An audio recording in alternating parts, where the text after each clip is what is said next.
Hello there, everybody. Dennis Prager and Julie Hartman. Therefore, it is the Dennis and Julie podcast, not show.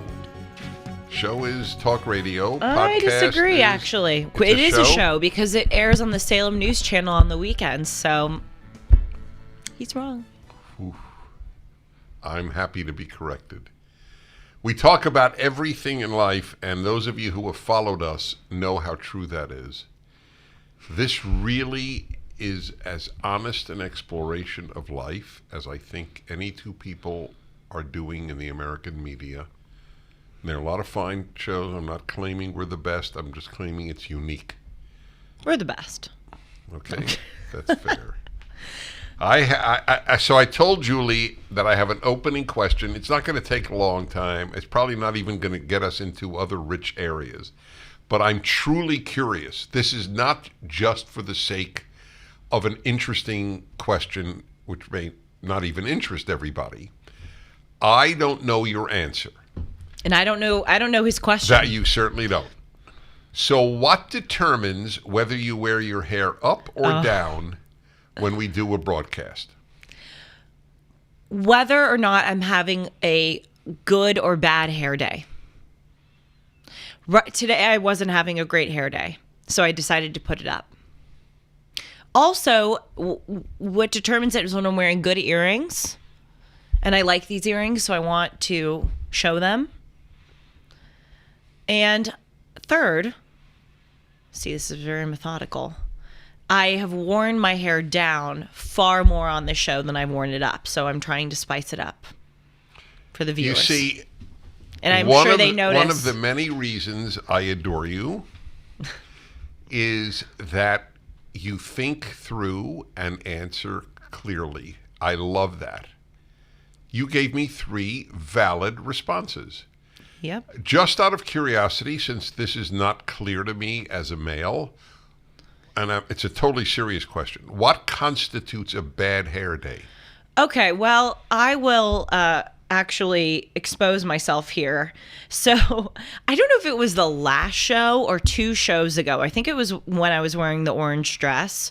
I was having a horrific hair day. Actually, I would like to take it up with you and the people in the control room, because you should not have let me sit in this chair and do this broadcast. You should have sent me home to figure something out, shower again. By the way, I shower before the broadcast, and both Timeless and this one, and I have this whole thing where I let the conditioner sit, and then I comb my hair, and then when I dry it, I'm brushing it. So it's very methodical, but sometimes it comes out great, sometimes it doesn't. The other day when we were doing the show, they film me sometimes from the back. I guess it's that camera right here. Hello, camera 1. And it's the angle at which the audience sees you, but you see the back of my head. I had a bump in my hair the size of a massive speed bump. I don't know a good analogy. It was like my hair was straight, and then it went boop, and then it went down. And it was because I had put my hair in a ponytail earlier that day, and then it caused some kind of like cinching in the hair. Does that make sense? What? Okay, I know it's not the most interesting, but it's true. I'm ribbing you. It was does so it make bad. sense? Yes, it does make sense. It was really, Yes, really bad. yes. And so you know what? Today, I think I'm a little traumatized, and I'm just putting my hair up. So I knew there would be an answer. Oh, isn't that, God, that was bad. Do you know what I'm talking about, Sean? Now I will get into... Yes. You know the bump in the hair that episode. That was bad. I wish nobody heard what he said. There's some disadvantages to working with only men. with men. Yes. But it's mostly advantageous. You admit that. I admitted it on the last show. You say it totally. frequently. You guys aren't moody. I will at. Do you know what that means to at someone? Of course, please. I added at the other guy at the gas station. You probably did. Yeah. It's when you call someone out for doing something. So I just added you guys. I called you out for not telling me. ATTED? No, like the at sign. Oh, I see. It's a reference to social media when someone calls someone out. Actually, there is even a deeper element to my original question, which I said would go nowhere, but it is going to go somewhere for a moment.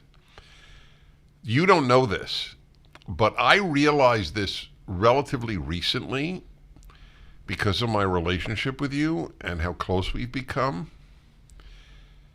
So I don't have a daughter. And so my dad had two, I don't have a sister. So my dad had two sons, I have two sons, my son has two sons. I've just been always surrounded by males. Sue has two sons. Sue has two sons, exactly correct. Which, by the way, is its own interesting subject, because if you are a girl and had brothers, you know men better than girls who don't. Oh, yeah. And guys know women much better if they had sisters. So I had no sisters, and again, sons, and you are sort of an education in a young woman. I mean, obviously, I'm very close to Sue, as you well know, but Sue looks young but isn't young, and so I learn things, and it's. I'll tell you one of the things that it could end up a big part of the show, but I don't intend it to. I have another subject in my brain. But the insecurity of women with regard to their looks is somewhat educational to me. I think the average man sees an attractive woman. I don't mean a model, gorgeous Hollywood, attractive woman, and thinks she must know that she's attractive. And I think I could say, thanks to my wife and thanks to you in particular, that's not true. I should do this on my male-female hour. I'd be very curious to hear what responses you get, because I don't know if we're just two sick people or if... No, I think because I think you typify women. Well, there's a large cohort, to use my favorite word, which, by the way, I never thought was my favorite word until you pointed it out to me. There's a large cohort of females, I think, who think highly of themselves with regard to their looks. Are you sure? Yes. They're not types of females that I hang out with. No, that's they're irrelevant. The ones that broadcast their stuff on Instagram constantly. Okay, but is that a large cohort, to use your term? Well, okay, so that is interesting. Oh, I hadn't thought of that. That would theoretically negate my generalization.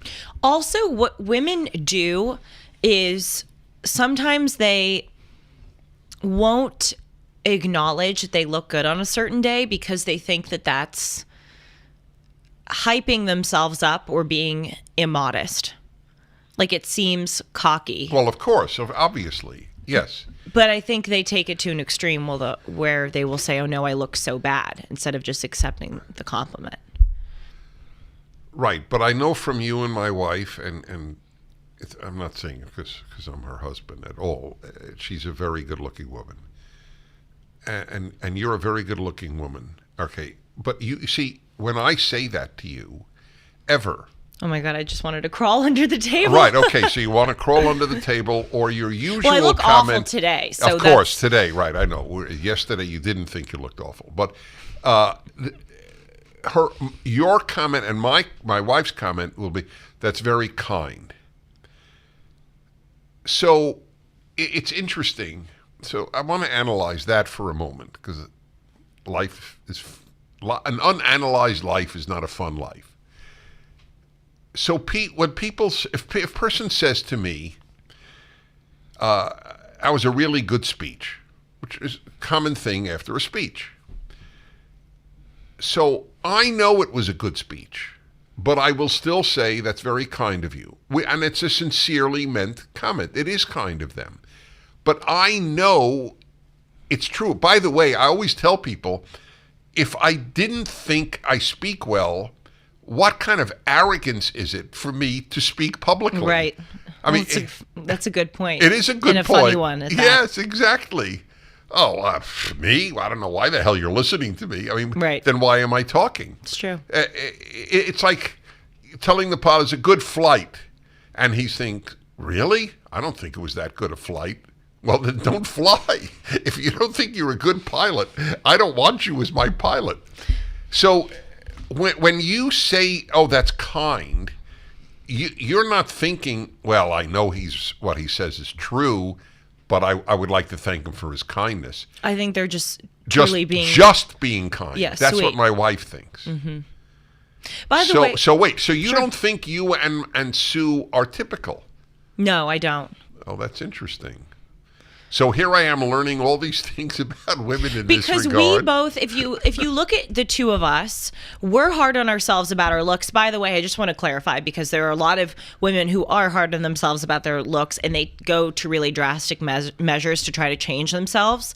I consider myself to be really lucky, because though sometimes I look in the mirror and I'm like, oh my God, the bump in your hair, or the, your nose, or, I critique myself. I never, ever had an eating disorder. I've never desired to get drastic plastic surgery or do things that some women, including at my age, do. I know people at my age who are getting Botox and filler and nose jobs.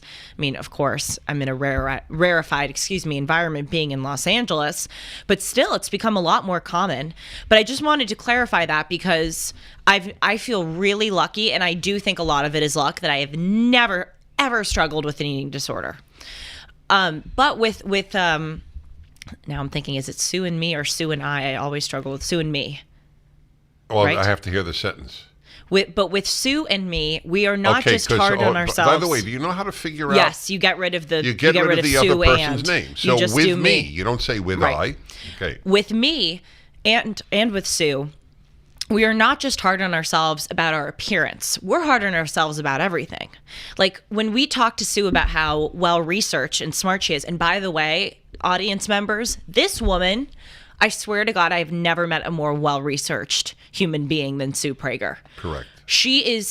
You get her on any subject, whether it's assassinations, vaccines, American history, literally anything. I mean, dog food, even the science anything. of the vaccine. Oh, totally. The science, not just the epidemiological facts. She knows everything. She Right. knows all the relevant. I mean, it's astounding, because she spends most of her day researching, and we're all the beneficiaries of it, because she sends us these emails with article links. Anyway, she's amazing.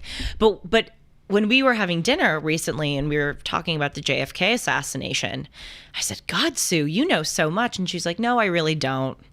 I know So some you things. think it's across And I the do board, the same thing. and you do the same thing. I do the same thing. Well, now I'm really aching to do this male-female hour, because I will say it's interesting that you think that in this sense you and Sue are outliers, that most women who us men would consider attractive don't think they are, may be wrong, that the generalization from the two of you may not be accurate.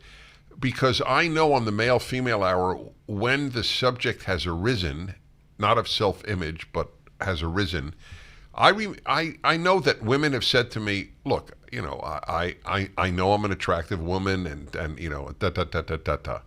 So there are women, and they were not boasting. They were just like answering, how is the dating scene? And when they might say, it's very hard to find a man even though I'm attractive, which would be a perfectly good thing, rational thing to say.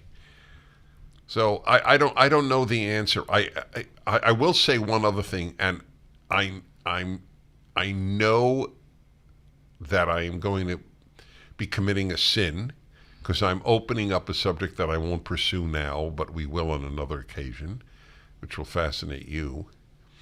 So you said to me off air, I don't remember. Oh, yeah, I do remember.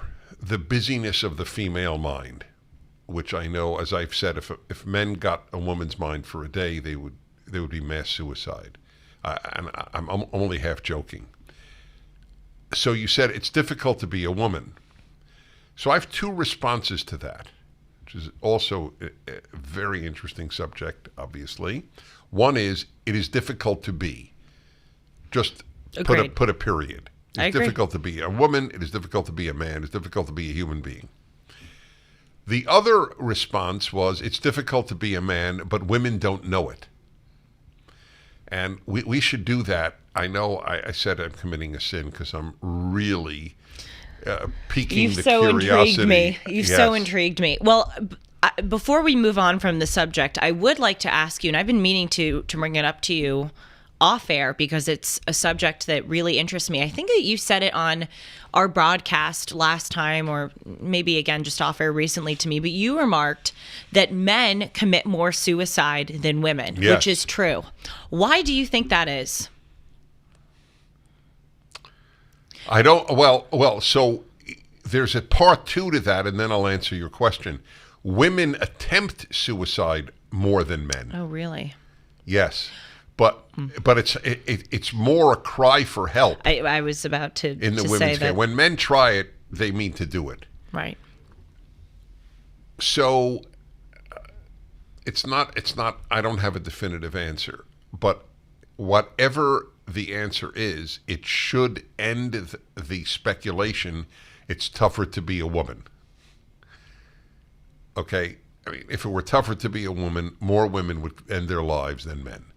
But more men end their lives than women. So I never understood when people say that it's tougher to be a woman. And by the way, this is putting aside, I mean, obviously we live in an equal society now, but this is putting aside, like, obviously it was tougher to be a woman 100 or 150 years ago when we didn't have the right to vote or when we couldn't work. That is true. But now in American society, when people say women have it harder, I never understood that because I'm like, how do you know you're not in the minds of men? right.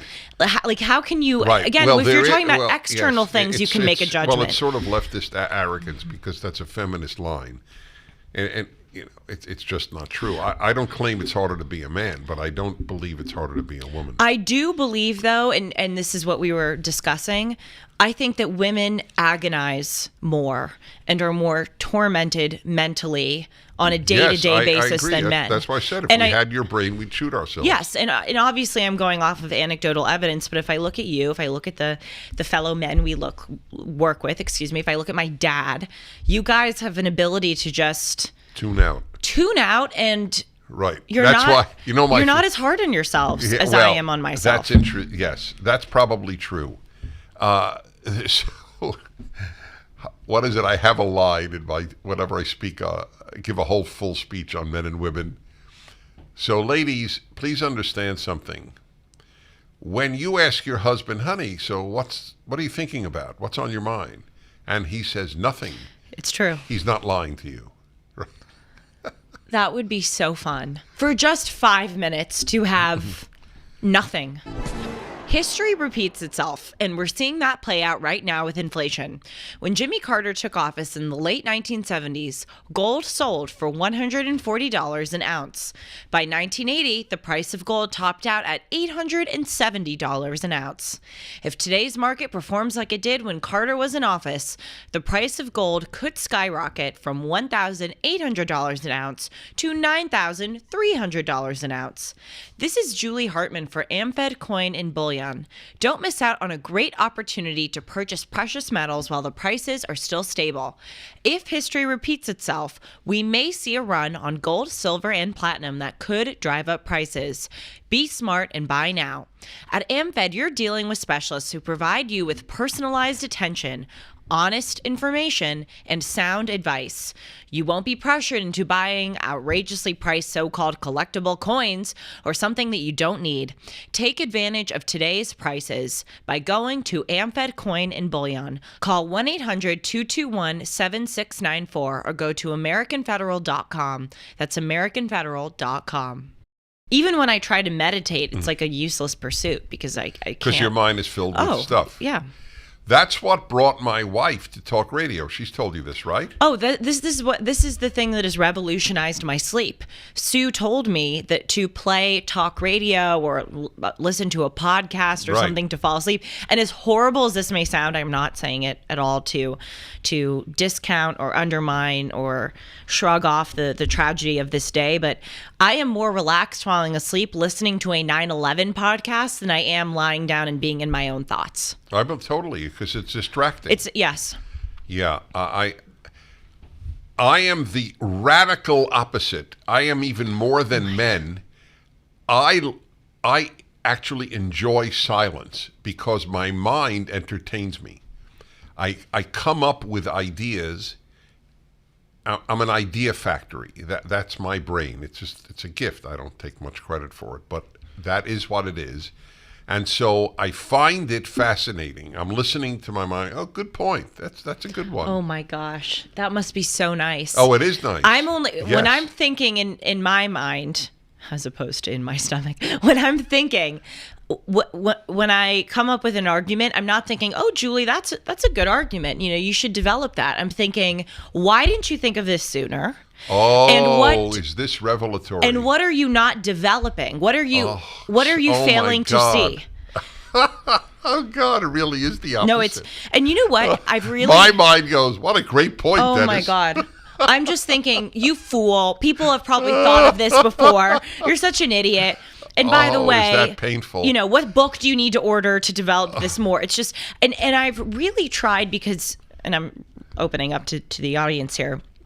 I've struggled in the past few months / really years of my life with my energy levels.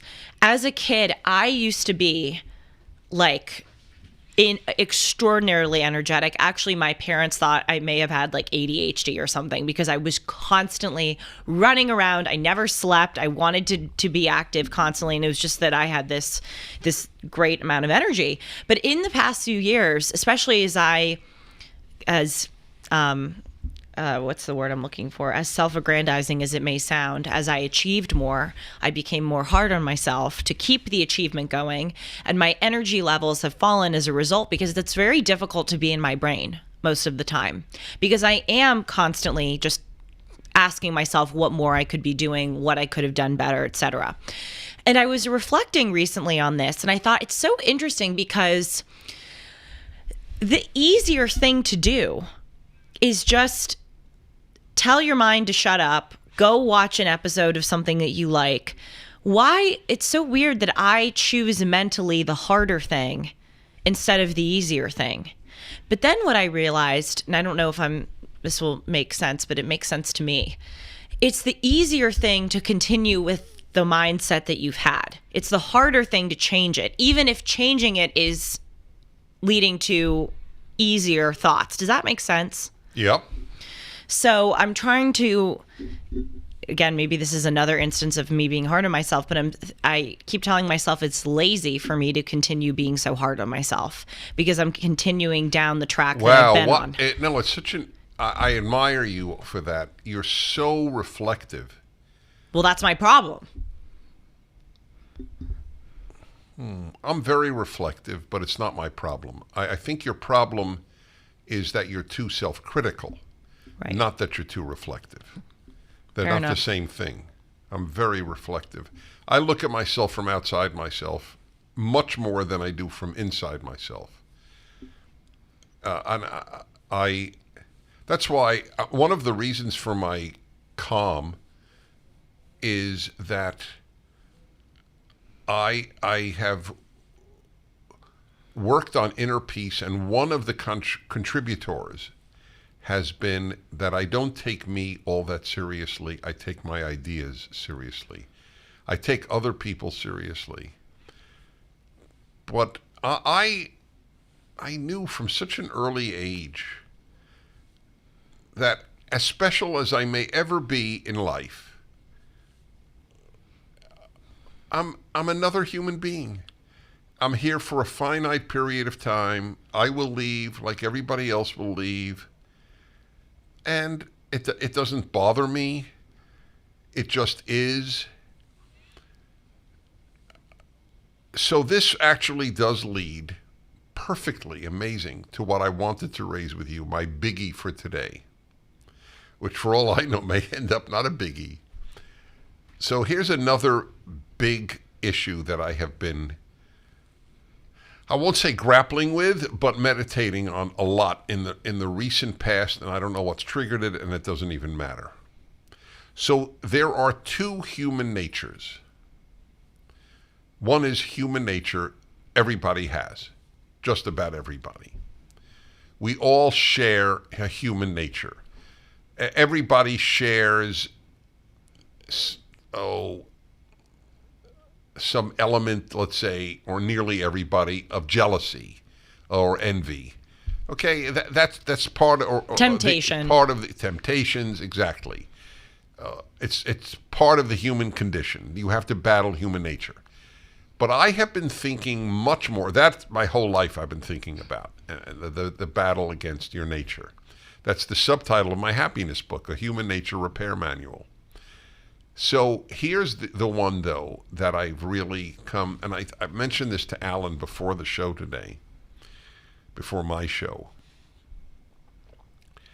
And that is that we all have our own nature, aside from the universal human nature. And I said to him, again, looking at me from outside of me, I said, you know, I'm a very lucky man. I pretty much wake up happy every day. Now, that's a very interesting thing, to wake up happy every day. Wake up in a good mood every day. A lot of people don't, and they really have a battle. Some people wake up in a bad mood every day, the other extreme. And I have to ask, what is me, my attitudes, etc., and what is just built in? And he said, it to a degree, it has to be built in. He said, I don't have that nature. He saying about himself. Meaning he doesn't wake up happy every morning. Yes, but it doesn't mean he wakes up unhappy every day. He just doesn't wake up ebullient, as I do. So this question of what nature were you born with, or it got so early you don't know if it was born or it developed very early, but is really been haunting me of late. Because the question is, if it's true, and of course it's true, if you have kids, you see it, how different they are. Same genes, same environment, and they might as well be opposites. They could have been one in Mongolia and one in Bolivia. So the question, one of the great questions in life is,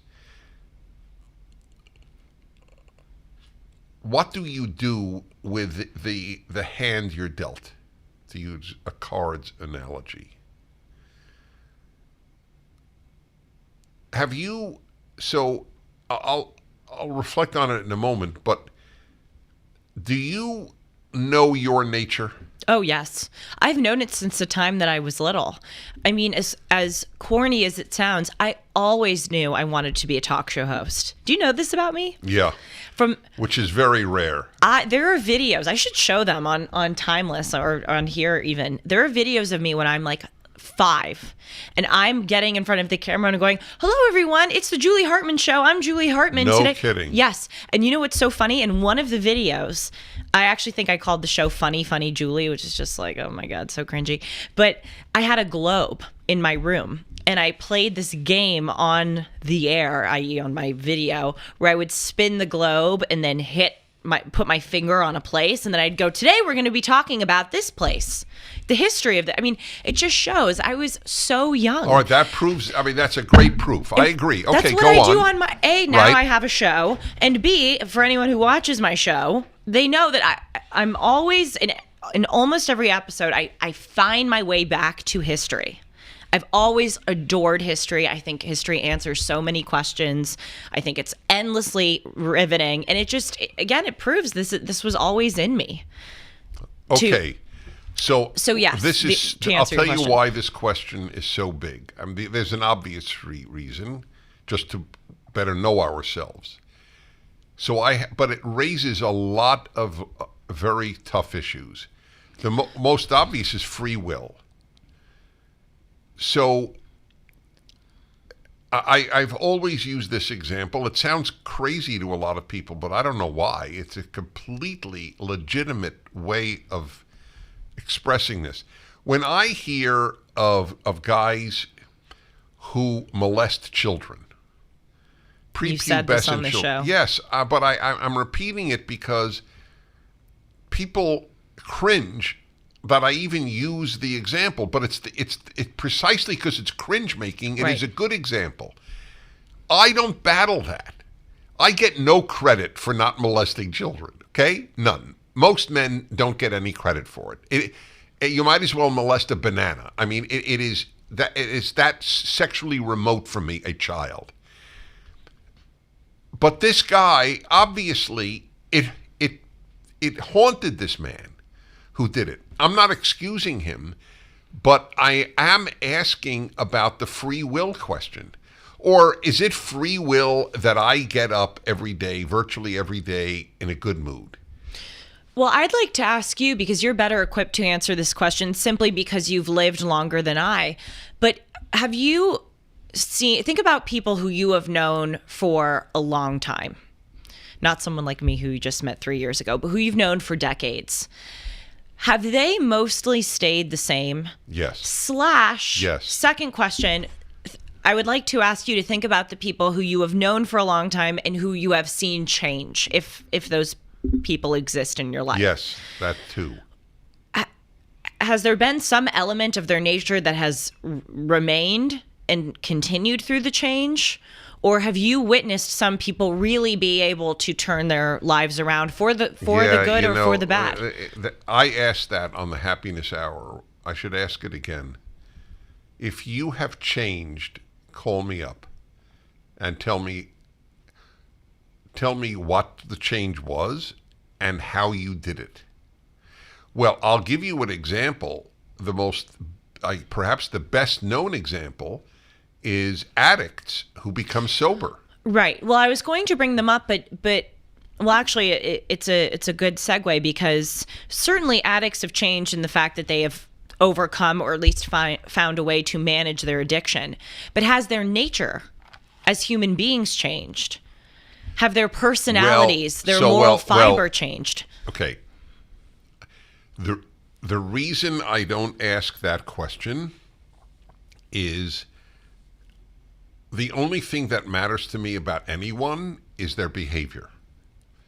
Right, but for the sake of this conversation, we're just contemplating it. How would I know? Well, for people. Okay, so I have for asked. Your son, Aaron, okay, for instance. the psychiatrist. I'll get to that in a moment. So I have asked our psychiatrist friend, Dr. Stephen Marmer, who's been on the Happiness Hour and a dear friend of mine for decades. So he's a psychiatrist, and I said, getting back to men who molest children, I said, did you ever have a patient who wanted to molest a child? I to be honest, I don't recall the answer, but he probably did, because then I would ask, are these people capable of controlling themselves? And he says it's very, very rare. And he thinks that a child molester will never change that nature. It's very depressing what he believes. Well, it raises the question, is it their nature to be child molesters, or was there something that happened to them as children? Often child molesters were molested themselves. Okay, that's right.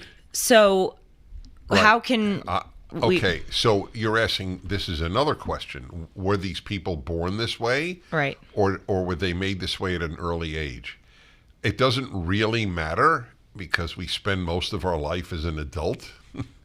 So whether I was shaped in the womb or when I was 3 is academically interesting, but I don't know if it's all that important. And anyway, how do you even know what's your nature? Let's say you were left in a cave upon birth, but with sufficient food. Then do we know your nature? Of course not, because you would be shaped by being alone in a cave.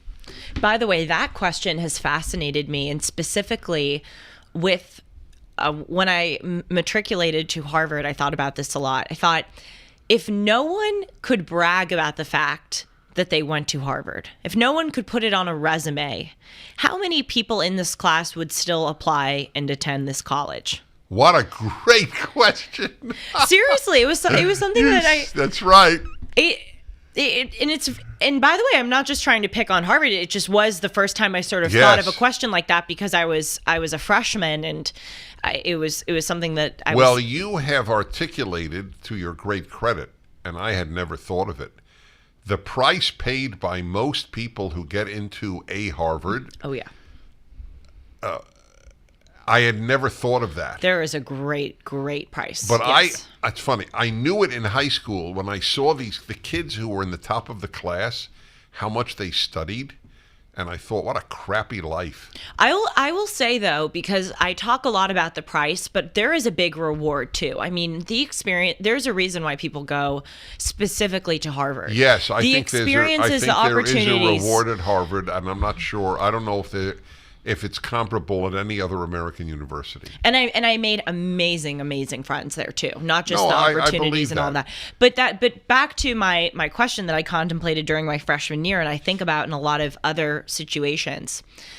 What would people be like if you could put them on a desert island for a few years and they didn't have the influences around them?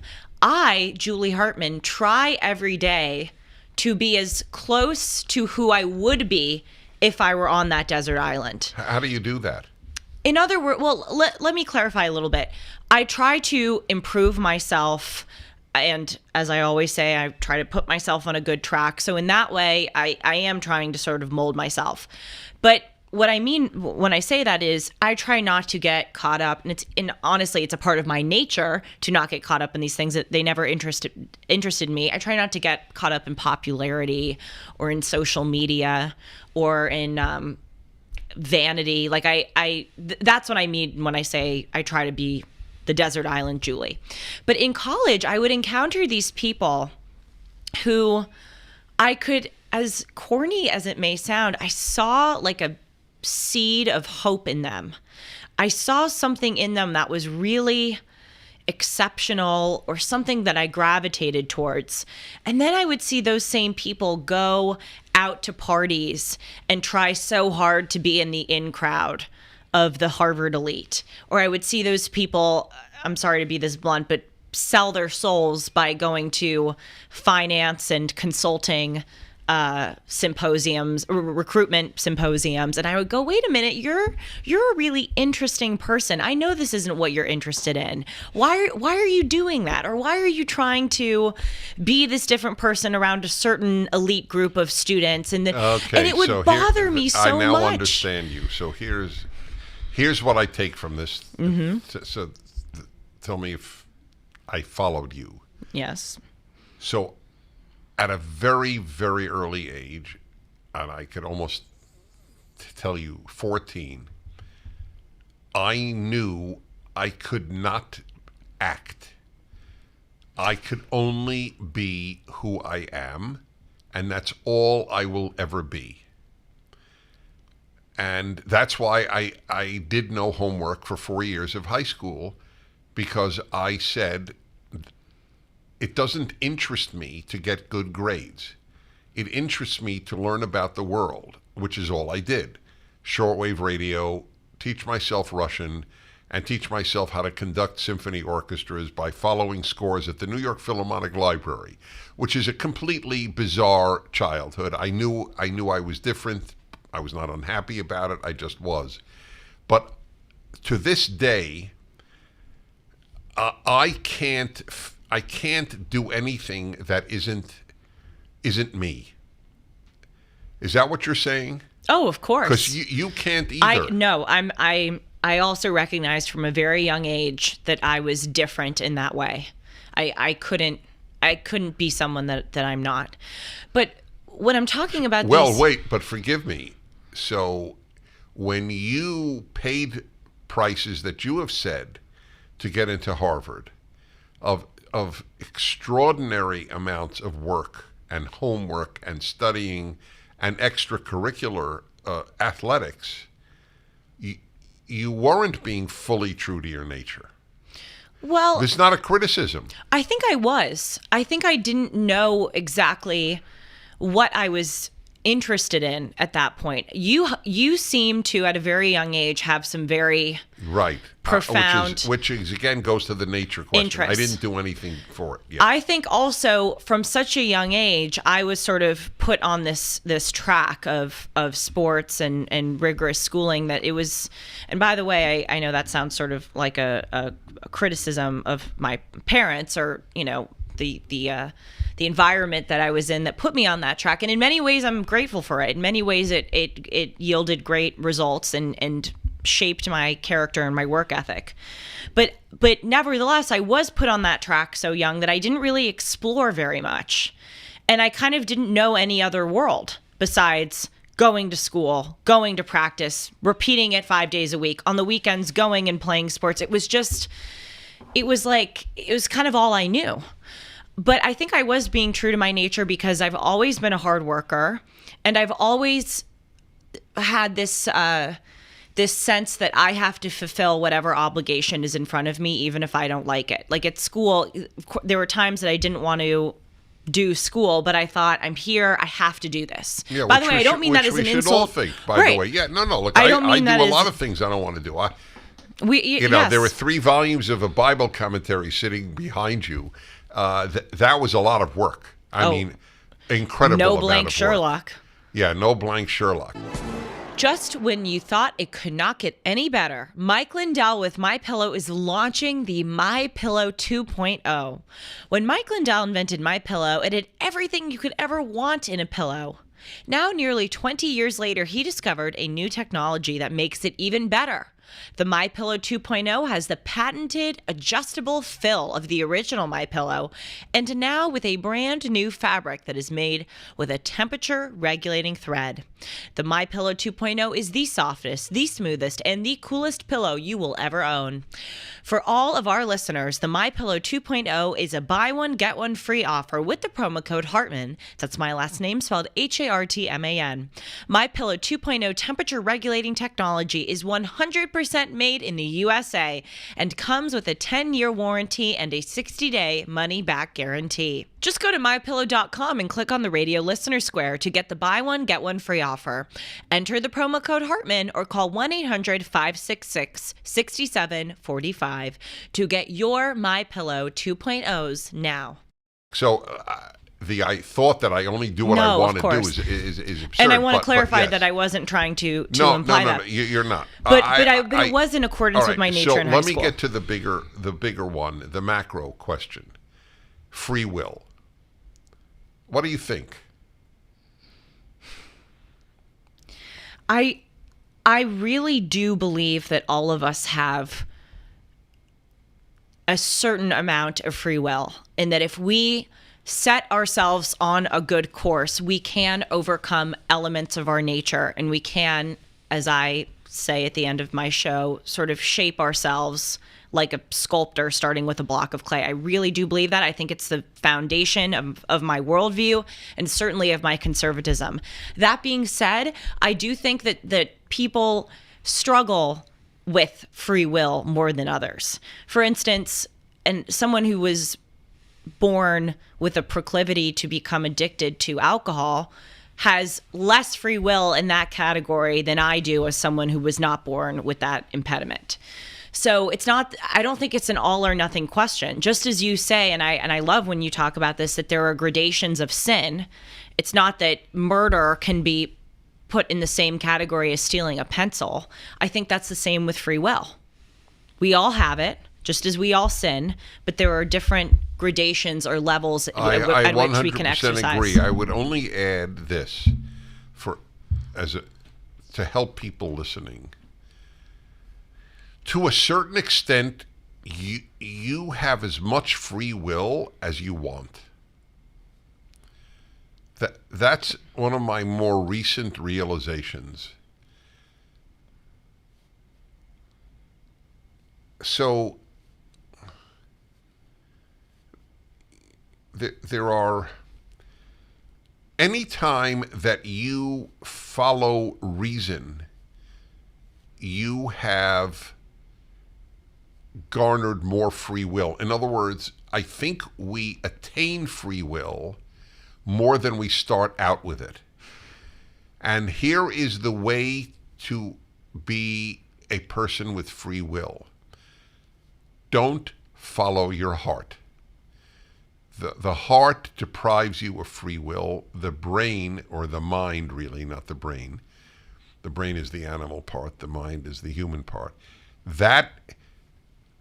So here's a classic example. So I had lunch yesterday with Alan, my producer, before I did a PragerU video. And I had the sugar-free cheesecake at a cheesecake factory, which is the most delicious cheesecake, I think, on this planet, at least sold in a retail way. I really, really wanted the regular cheesecake, but it's got a lot of sugar, obviously. So I had the Splenda cheesecake. They have one, which is good. It's not as good as the other. Wait, the Splenda cheese? Yeah, yes, it's made with Splenda. That I think that's the sugar-free substitute that they use. Okay. Yeah, and it was satisfying, though not as delicious as a regular cheesecake. Why do I use the example? If I had had a regular piece, I would have not been exercising free will. Or, let's put it this way. You could say I was exercising free will, but I exercised it in the wrong way. Yeah, I think that's what I would say. Well, so, yeah, well, what all do you right. mean? So then, free will is a very interesting question, because if you listen to your emotions, have you made a free will decision to listen to your emotions? Maybe. But I would argue that the more non-rational your decisions in life, the less you have allowed yourself free will, because it is not you making the decision. It is your emotional state. Does that make sense? Totally. I would agree with you. That's what I mean. I think that that's what I mean when I say, and this is, as I say, very relatively recent in my thinking, you work toward free will. I love this. I love that you are saying this, because it is so important. And people, if there's something that I've realized, especially in the last few years as I have entered adulthood, is that everything in life, in order to become good at it, requires practice and refinement. And I know that sounds like a no blank Sherlock statement, but there are certain things in life that I didn't, as weird as it sounds, I didn't realize that I needed to work on and get better at. For instance, I'll give two examples that, again, seem sort of pointless, but there is a greater point. Finances. I just thought, okay, every time, it approaches April 15th, I have to log on to some kind of tax portal and do my taxes. And as I've done them in the past few years, I've realized, whoa, I've really got to kind of understand this more, understand the process, understand refunds, because I could A, not be doing it correctly, and B, I could be taken advantage of. And again, I know that sounds stupid, but I just thought, okay, there's a methodology that you have to follow and you do it, but no, you have to educate yourself and learn more than just following that methodology. A second example that I think will resonate with you is dating. I have gone out on more dates in recent months and years. And I think because I've always been really good at friendships. I have many, many, many amazing friends from high school and college. All girls, except for one who's actually visiting this week. But yes, almost all of them are girls. I've never struggled with making friends, with keeping friends. And frankly, I've never struggled with finding good people. And so I thought, in the realm of dating, I would know how to kind of behave on dates, because although I recognize that dating is not a friendship, it's sort of an offshoot of a friendship, like relationship. And now that I have gone on more dates, I realize that is an area that unto its own, that you need to practice. Mm-hmm. because a dynamic of being on a date is totally different than a dynamic of being on a friend date, going out to dinner with a girlfriend. It is just so different. And I've realized there's sort of a dance to it. There's a exchange of vibes, if you will, and you have to know how to maneuver. I'll put it in even a more dramatic way. What you're learning, which no woman knows until she learns it. Not a woman since Eve has known this innately. We are not women. Right. Well, trust me, I have learned that more and more. Yes, as I've gone out. Oh, you didn't have a brother? No, and I went to an all-girls high school. And went to an all-girls high school. How on earth will you know men? I didn't know women. I didn't have a sister, as I said. And now, I never thought girls were boys. Boys know girls are different. Girls don't know boys are different. It's so true. And I've really come to see it Isn't only that recently. Fascinating? Yes. But I've just learned, I just always thought, when it comes to the right guy, everything will be kind of easy and seamless and it will fall into place. And perhaps that is true. I hope it is true. But what I've realized is there's still you got to practice dating. You got to practice setting boundaries. You got to practice flirting. You've got to practice saying no. Yeah, yes, just a lot of, even just knowing how to converse on a date. It's totally different than a friendship. Anyway, I digress, but that's been kind of one of the bigger things that I've learned. Everything in life, everything requires practice. And nothing just comes naturally, in other words. And I think this is such an important point with regard to free will. Exercising free will also requires practice. The way that you said it a few minutes ago was so much better than I'm saying it now. But you have to practice self-control. And that's even true if it's in your nature. So yes, I naturally spoke well at an early age. But if I had relied only on my gifts, I never would have developed as far as I did.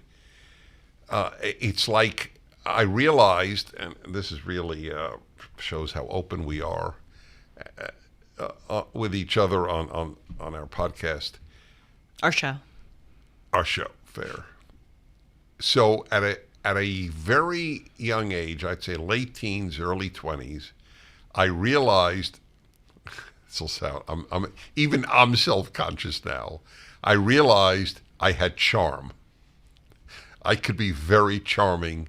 And I realized, and I said to myself, Dennis, you can charm your way through life, but you will get nowhere. That's a very mature thing. Oh, well, that was a gift, maturity. I'm not sure that you're entirely right that you would get nowhere. There are a lot of people who charm their way through life and they do get somewhere. Somewhere, but not forever. And they pay the price. First of all, the charm may leave them. Secondly, people start to see through you. You still have to have results. And you're just a hollow person. Oh, that's right, exactly. But I do remember consciously thinking, you can't rely on this. By the way, that is true for a woman who is beautiful. She can get through life very successfully on beauty alone, but it doesn't work. I love it. Well, I'm so kidding. I'm so kidding. I know. Please know how much I am kidding. We all know. I actually do know because I have some friends that are just supermodels, total supermodels, and I see how they could get by. Right. So on just looks. So even what your nature gives you, you have to be aware you need more stuff than just your nature. Right. With those people in college who fascinated me, those who I saw in them great gifts and great potential to be fully authentic human beings, but then I would see them succumbing to external societal forces that would undo that authenticity. I would look at them and I would think a different iteration of the same argument that we're making here, that you have to practice being an authentic person. People think that authenticity is just something that you have and that you can exhibit whenever you want. But the more that those individuals hang out with the wrong crowd or attend certain parties and pretend to be someone that they're not, the more that they unravel that authenticity. It's no longer just a part of their nature or their being. And so I think that's a good example of how you have to practice. You have to practice your free will. That's right. Well, that's part of the reason that I said earlier, even without the external suffering of war and famine and disease, which is bad enough and has been ubiquitous in human history, just the battles that you have to wage on a daily basis. Listen, if no war, no famine, no disease were the sources of happiness, Americans should have been the happiest people since World War II. And it has turned out that there's more depression among American young people than almost any other in the Western world, which is worthy of its own broadcast, by the way. The sad thing is we really don't have good examples anymore of people who are happy, who are authentic, who exercise self-control. If I think about cultural figures, I mean, I'd like to ask you, who are some people in your youth, like American icons, who you really admired and you sought to emulate their character? Were those people? They're those people, I should say. Well, I don't know if those people exist anymore. I mean, Rihanna's a great singer, but I don't really try to emulate her character. It's worse today. There were figures in movies, for example. Steve Marmer, whom I cited earlier, tells a great story. I don't think you've heard this. He had a patient whose father came home on weekends because he was a traveling salesman. He didn't see his father during the week. His father came home weekends. But he didn't see his father on the weekend because the father spent the weekend with the mother. You know, they hadn't been together all week, and he wanted time with her. So he tells the story that this guy basically was raised in terms of men, grown men, by actors in films. While his parents were doing whatever they were doing, he went to the movies. And at that time, let's say it was the 1950s, there were so many admirable characters. I don't know if they were admirable privately, but it didn't matter. Steve says, this is a psychiatrist, said this guy's fathers were Spencer Tracy or whoever. I mean, names that would mean Harrison nothing to Ford. you. Well, no, that's Harrison later. Ford would have been too young then. Oh, okay. So yeah. God, this really was a long time ago. Oh yeah, it is a long time ago. By the way, I said to somebody just the other day, Humphrey Bogart, and he goes, "What?" Yeah, I don't know who that is. You don't either. Yeah.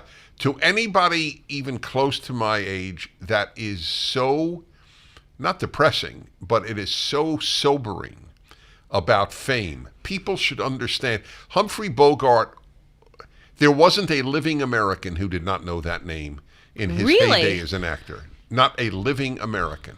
Never heard of him. Well, watch Casablanca. It's one of my two favorite movies. My mom's favorite movie is Casablanca. Yeah, well, he's in it, so yeah, it's worth watching. By the way, you raised that really good point about fame. That's really, really important. I have so much important stuff to tell young people about fame. This is a particular affliction in America. I don't think the average Dutch or Danish or German kid wants to be as famous as the average American kid wants to be. And that is guaranteed misery. Guaranteed. The more importance you place on fame. You know, in our line of work... Wait, I just want to get back, sure. though. You asked the question about who to look up to. So this guy had... These were admirable men in acting. John Wayne was a masculine figure who took care of life, who was in charge, who was strong. It's irrelevant to me what he was in his private life, because that's not what people saw. People saw the movie figure. And do you know that figure, John Wayne? Yes, I do. I think he has my birthday. Really? Yes. All right. Well, there you go. Well, these are things you should watch just to be aware of what the male figures of 2 generations ago were like for young men. God, this is so depressing. But sometimes when I watch old movies, I get really bored easily because the older movies, I should say, draw out the storyline a little bit more. More recent movies have... They're quicker. That's correct. And I notice, as someone who is used to the quicker movies, that I can't really sit and watch. Like, I'll give you an example, and this will either... I have a feeling you'll either get it or you'll be very disappointed in me. I don't know which, but it's going to be either or. I watched with my dear roommate the other day, The Godfather, Part 1. Yeah. What a snooze. Oh my God, what a snooze. And by the way, my father loves The Godfather. Like, when I was growing up. The acting was much slower in those days. The plot development was. That wedding in the first like hour of the movie was the wedding. I'm like, when's the wedding going to end? Well, that is a very who's gonna get interesting shot? insight in light of the fact that you read a lot and It's reading true. is not fast. Yeah, that's very true. I love reading. Yes. Is The Godfather a book? Yes, it was first a book. Yes. I have to tell you, I have never seen a more boring movie in my life than That's The Godfather. fascinating. We stopped after an hour and a half. We couldn't take it. And by the way, that could be a female thing because most men adore The Godfather. Women don't really seem to care. But I think it's more that we just are not used to slower paced Well, movies. I would be very curious for you to see Casablanca. I saw it when I was young, but I can't remember Yeah, it. okay. I'll rewatch it. Anyway. Our listeners know that we come from 2 very different generations. One of us comes from a generation that embodied the American dream, and the other comes from a generation of many people who hardly believe it's possible anymore. But the American dream is still possible, and investing makes it easier. That's why I'm excited to introduce you to our friends at Monorail.com, America's investment app. The investing app is made by patriots for patriots. Monorail loves America, and they're true conservatives who will help you invest in companies that love America too. They take the guesswork out of investing. Link your bank account to the secure Monorail app and start investing with as little as $5. Monorail offers fractional shares in high-priced stocks so that you can be a big player without the price tag. It only costs $3 a month, or save money and pay just $17.76 per year. Catch that? $17.76. I told you they love America. Pro-investment, pro-America money movement, the pro-American dream. Monorail.com. Download the app today or go to monorail.com to get started. I want to go back to your question about the older people, and I don't mean old even, just older people as models, how important that is. I didn't realize how important it was until I started getting so many comments on the radio from men, overwhelmingly from men. And, Dennis, you're a father figure to me. And then I'd look on the board at what the age of the guy was, and it was like 10 years younger than me. How are you a father figure to a guy 10 years younger than you? But you can be. It doesn't matter. You don't have to be literally of the father's generation.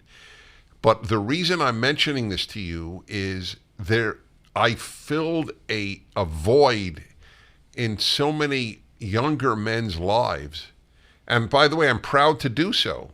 I think every man should seek to be a father figure to younger men. It would be a much better world. But the yearning for that, typical, I would always ask questions.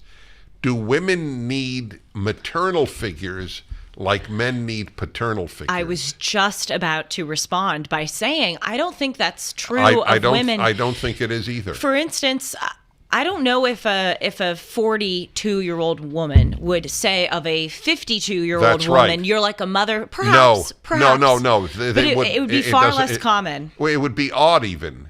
Well, what do you mean? Would be Yes. the obvious. Nobody asks, what do you mean if a man says that? So again, why is that? Why do you think that is? Well, all right. So we live in the age of stupidity. I called this 25, 30 years ago. I wrote this. Oh God. And if it was stupid then, yes, oh, it was abysmal now. Today, yes, it is abysmal. And one of the stupidities was that men and women are basically the same. Not even just basically are the same. With the only difference being was we used to say the plumbing, but even now the plumbing doesn't matter, so they're really not different theoretically. Does plumbing mean your parts? Yes, it does. Yes, exactly. Your indistinguishable female or male parts. So this therefore is what makes my answer to you problematic to people who believe that.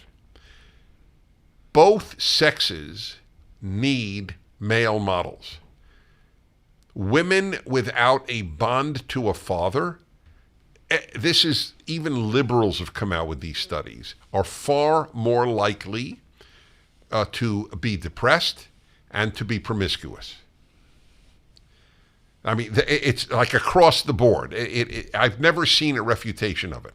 Girls who have a strong bond to a good man, usually the father, maybe an uncle, but almost always a father, develop far more healthfully. And of course, a boy who has a good. By the way, that is so powerful that I have come to the conclusion boys need a good model in a father more than they need his love. You would know better than I would, but it certainly seems to be true. And if you look at the results of fatherlessness in this country, it is just stunning. Yes, that's right. That people don't acknowledge. And that is, now that I think of it, it's one of the biggest arguments for the fact that men and women are different. That's right. Of course. Because motherless households do not yield the same that's correct. dismal results as fatherless households. That is exactly correct. And, saying this is a sin in our age of foolishness. By the way, that is my essay in Genesis about why God is depicted as a male in the Bible. Again, I was just about to say it. I think that's one of your best essays. Oh, it is. It is. I worked very hard on it, and the morons, which is almost co-equal to college graduates, who now dominate in religious life, are now having Bibles without God as a he, gender neutral. The Anglican Church in England just came out with this. The Church of England. I just want to say to them, why do you care what gender God is if God is going to produce good results and make good people? They don't ask what. I don't care if God is a goat. The moment you ask what are the results, you are conservative. These people are deranged. By the way, because you brought up your Genesis commentary, we started off the show by talking about how women, in particular, Sue and me. Sue and Correct. I are. That's right. See, I know the trick, but I still struggle with it. How Sue and I are hard on ourselves, and sometimes when I am too hard on myself, as I like to call it, I mentally, corporally mortificate myself, because that's one of the old-time Opus Dei Catholic things where they engage in corporal mortification. I do that to my mind on a daily basis. I think about your Genesis commentary, the first chapter, when you analyze why God says after he created something that it was good. You say that it is a good lesson in showing that if you do something good, it's okay to call it good. As long as, of course, it is good. Right. It's not that you're bragging. Now, of course, God's a good model. Yes, and I thought that's you wrote people think that it's immodest or it's cocky to say that something they did is good. Certainly if you go overboard it may be those things, but acknowledging something that you did is good. By the way, Makes sense? I want to develop that for a moment. So this you always have someone calling you on here. The irony of ironies, I'm about to talk about him. Oh. He is calling, and I was just about to talk about him. Oh, you should tell him after. I will. Funny. Oh, my God. So Joel Alperson is really the godfather of my Bible project. He has worked feverishly to make it possible. It's a massive undertaking to do this commentary in the five first books. So his idea I followed. He said it can't be some abstract scholarly commentary, because he knows I could do that because I know biblical Hebrew well and so on. And by the way, it is scholarly, but that's not its purpose. Its purpose is to touch the reader's life. And that was his idea. He said, Dennis, you have to show why every verse matters to the reader. And what you're giving me is an example. And it made me think differently. Why does it say, except for the second day, every day of creation, and God saw it was good? There's got to be a lesson there. And I developed this idea. If God could say of his work it is good, so can we, if it's good work. I'm brought back to the Alan Dershowitz quote that you cite in the Torah commentary, where you say that if there's an instance where you disagree with the Torah, you think the Torah is right and you're wrong. And Alan Dershowitz thinks that he's right and the Torah is wrong. Right. This here, when you look at a passage and you don't understand, what it's about, it's great that instead of going, it was written 3,000 years ago, it must be BS, you go, no, there must be a reason. That's right. And that's what I wish people today did more with most things in American life. There must be a reason why we have this law. There must be a reason that things have been taught this way. It doesn't mean that you just blindly adhere to them, but people are so quick to immediately dismiss something as antiquated. And wrong. Well, a perfect example. I was just reading. I was at, I don't know, it was the New York Times or some newspaper. Why should men propose to women? Oh God. Right? Why isn't that? What are we going to buy them a diamond ring? No. There's a reason why this was done this way. We get the diamond. But damn it. The article did acknowledge that when asked, just as many women wanted the man to propose as men did. I knew from the outset we were going down a suicidal path by saying men and women are basically the same. I knew it from Betty Friedan's Feminine Mystique on. This is social suicide, and that's exactly what it's been. Well, you got a great compliment from Betty Friedan, and by the way, I'm not being facetious. She called you a chauvinistic pig, right? Piglet. Yes. I would take that as a badge of honor. I did. Well, I was in my 20s when I had a public dialogue with Betty Friedan. Wow. And at one point, which is so fascinating, no man that I ever debated did this. She gets up and leaves the stage because she's so annoyed with me. And I'm polite. I didn't insult her. I'm polite to people I differ with. But I was half her age. But she stormed off because of things that I said, because of things that I said, and said, you're a male chauvinist piglet. And these things never bother me, and all I did was continue talking. She left the stage, and I said, either she'll come back or she won't come back. I did nothing wrong, and she came back. That, by the way, I knew the end of that story, that she came back. That is so funny when people do that. They have this like dramatic storming off, but then they come back. Yeah. It's so pathetic. By the way, because I'm thinking about men and women and free will and our natures and all of this great stuff, you brought up your speeches. Which sex, in your experience, is more likely to get contentious and loud and angry? Men or women? And I'm talking about the people with whom you debate. I'm also talking about people who ask you questions in the audience. Do you find that women are more likely to call you names and hurl insults at you and your opinions, or men? Or is it kind of 50-50? So I'm thinking, I don't want to give a glib answer. I see more, it's not fully fair to use my speeches because they're not random samples of the population. So I don't have a male-female big distinction in the that I can think of offhand. However, if you watch what's going on in campuses or in society generally, the screaming and ranting is more likely to be the female, but it is also much more likely to be the left, which I think, I know appeals more to women than to men.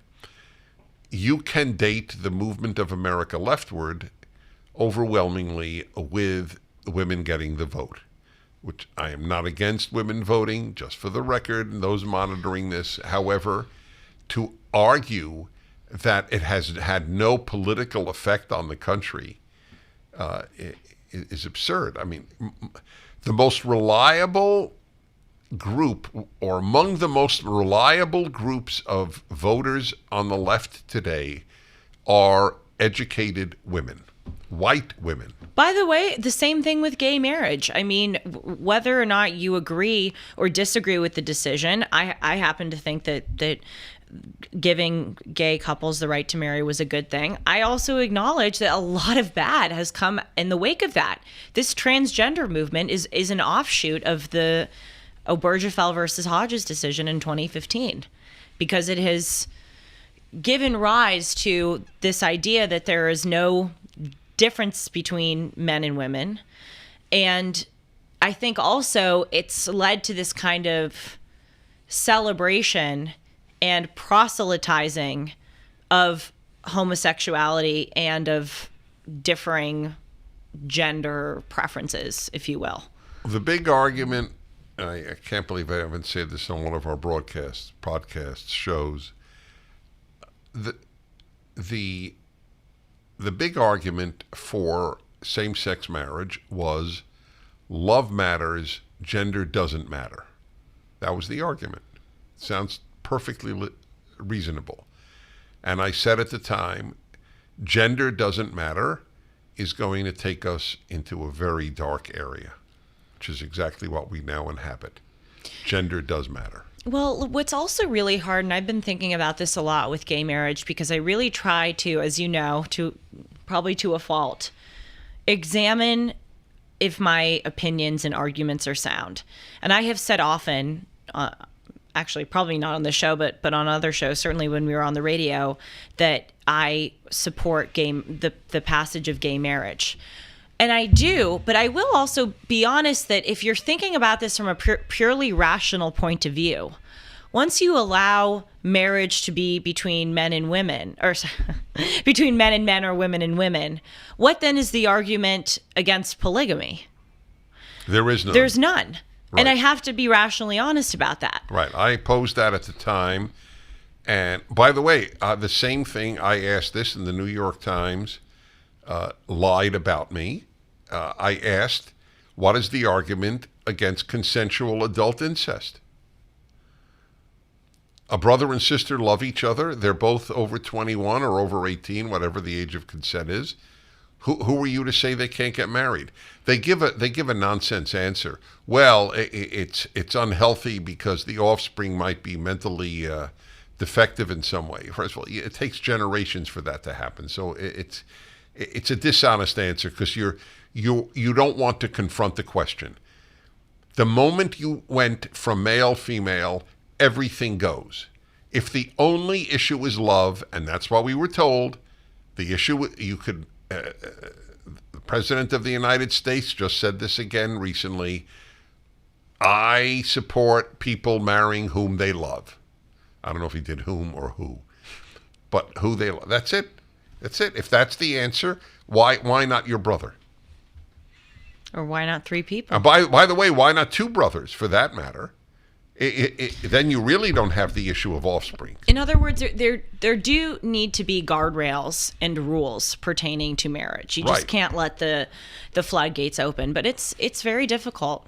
But again, I've been really trying to examine each of my arguments. Well, if people asked rational questions, the world would be a lot better. The power of the emotions seems to be too great. If I were to challenge God, I would say, why did you make emotions so powerful? Also, what I dislike about the left is that they fail to ever acknowledge that some of their positions may have some downsides. Like, certainly with gay marriage, to acknowledge that there may be a slippery slope argument with regard to legalizing gay marriage is to be a chauvinistic piglet, terrible person. Yeah. To acknowledge that there are some very serious moral questions with regard to abortion, and that it is it is almost morally inconceivable that we in the United States have allowed 65 million babies to be killed. I mean, again, to even acknowledge anything like that, they will not allow it. Same thing with the border. They say there are no downsides to letting in countless numbers of illegal immigrants. There's no COVID concerns, there's no crime concerns, there's no voting concerns, nothing. And that just shows that their arguments aren't all that good. Because if you are an honest, good arguer, you will acknowledge that your argument, like every argument on the face of the earth, has some downsides to it. That's right. What was it? What was his book? The great Tom Sowell. He wrote a book. Oh, are you talking about his quote where he says there are no solutions, just trade-offs? No, in life? that's a perfectly fine example. He wrote a book, or at least an essay. I think it's a book. It's about not thinking about consequences. Stage one thinking. Yeah, That's great. Thank you. Stage one thinking. That's all it is. And that's true for every position. It's stage one thinking. Oh, the only the pregnant woman can determine the worth of the creature she's carrying. Is there any other arena in life where that exists? That one person determines the morality of a gigantic act? There's no comparison. They are the ones that determine the morality of acts for people who. Right. I mean, because it's stage one hypocritical. thinking. It's applied economics thinking beyond stage one. Yes, and it's true for economics. It's true for everything. Well, what are we going to do? We are. I want to talk to you in future broadcasts about this new study of the CDC about how many women your age are depressed and even suicidal. It's a record number. I spoke about it on my show. You did? Mm-hmm. Oh, I'm very curious to know. I gave three reasons. Oh yeah, good. Don't do it now. I won't. That maybe we never do a trailer for the next week's show, but that sounds like a good one. This is our trailer. Next week's show, I'll give the three. Something may well arise, like what you thought of Casablanca. Oh yes, I also need to watch Groundhog Day. You recommended that to me. That is the only movie I have watched more than twice. And I probably have watched it about 10 times. I would watch it tomorrow and laugh again. It is profound and funny. You should watch an episode of Real Housewives. I did. I tried it in my hotel room. Out of curiosity. It's the only time I watch TV is in hotel room. So I found it boring. What you had with the Godfather, I had with Real Housewives. I was totally prepared to be riveted, but I think it's truly a girl's show, a women's show. Right? Isn't it? You love it. Yeah. I think it's great that you love it. It shows how. And by the way, a lot of our listeners shows how like it. Human. Oh, how could they not? They write into me, and I have great email discussions with some of you about the show. Is that right? Yes, very, very highbrow content that we discuss. How do people write me? Very interesting question, Sean. I'm going to kick that one over to Dennis, because there's a guy who memes us, who loves seeing the way that you flounder when I ask you.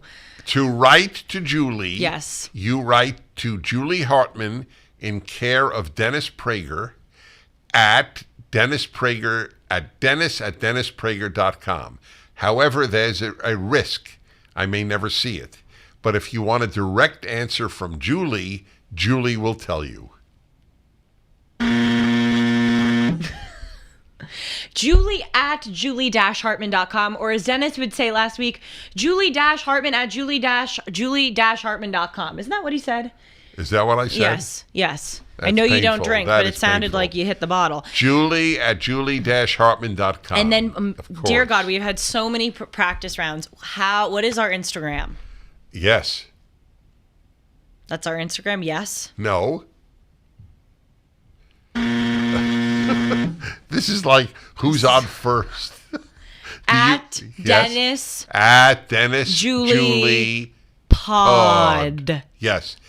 By the way, do you know the routine of Abbott and Costello? Who's on first? Who?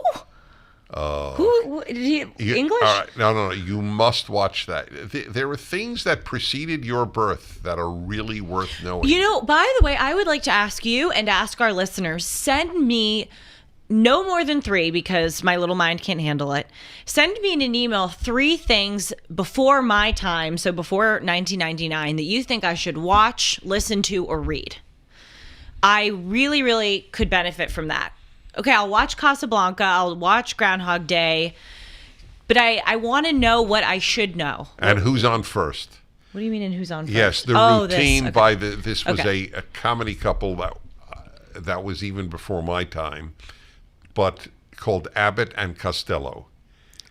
No kidding. Okay, It's go on. okay. No. It might be a guy's thing. I don't know how If you'll it's anything react. like The Godfather, I don't want to watch No, it's just a routine. It's 5 minutes long. it. Maybe Okay, I'll 8 watch. minutes. I'll Yes. watch. Okay. Shalom, everyone. Thank you for watching.